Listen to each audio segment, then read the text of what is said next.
I remember the exact moment my phone buzzed. A quiet Sunday afternoon.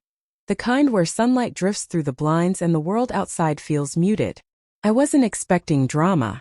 I wasn't expecting anything, honestly. But the message changed everything. I found someone better than you. I don't want to be associated with you anymore. For a few seconds I just stared at the screen. No anger. No panic. Just a strange, sharp clarity. I typed 2 words. I agree. It wasn't spite. It wasn't hurt, at least not at the surface.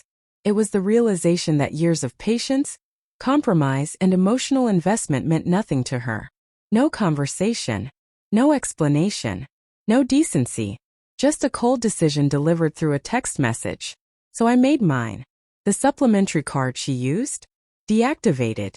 Recurring transfers I've been sending her way? Stopped instantly. Not revenge, just boundaries.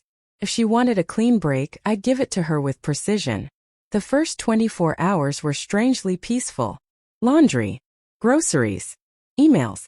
But everything felt lighter, as if the silent weight I'd been carrying for years had finally lifted. Then the call came. A sharp, impatient voice. Mr. Carmichael, I represent Miss Thompson. She's requesting immediate financial relief. Of course she was. I kept my tone even, calm, controlled. I understand. From this point forward, all communication goes through you. That's what she asked for. That's what I'll honor. A pause. He didn't expect compliance. He expected guilt, emotion, hesitation. But those days were gone. For too long, I had stretched myself thin to cushion her insecurities, soothe her moods, cover her expenses, and keep the relationship afloat. And for what? Unanswered texts. Late-night excuses. A growing coldness that I kept rationalizing as just a phase. Love isn't supposed to feel like erosion. And somewhere along the way, I had let myself disappear piece by piece. Over the next day, I reclaimed every part of my life she had quietly taken. Joint subscriptions? Cancelled. Shared passwords? Changed. Financial obligations? Closed. Each action felt like picking up parts of myself I didn't even realize I dropped. By the second day, the lawyer's tone had shifted. Urgency turned to frustration. Frustration to negotiation. Negotiation to resignation. Cutting her off entirely is unusual, he said. I'm following her instructions, I replied. You may advise her accordingly. Because this wasn't a war. This wasn't revenge. This was clarity. She made a unilateral choice, and I was simply respecting it. Over the next 48 hours, the calls became more frequent. Each time I responded the same way. Calm, factual, emotionless. And with every call, something inside me settled. My dignity was no longer up for negotiation. My energy was no longer on demand.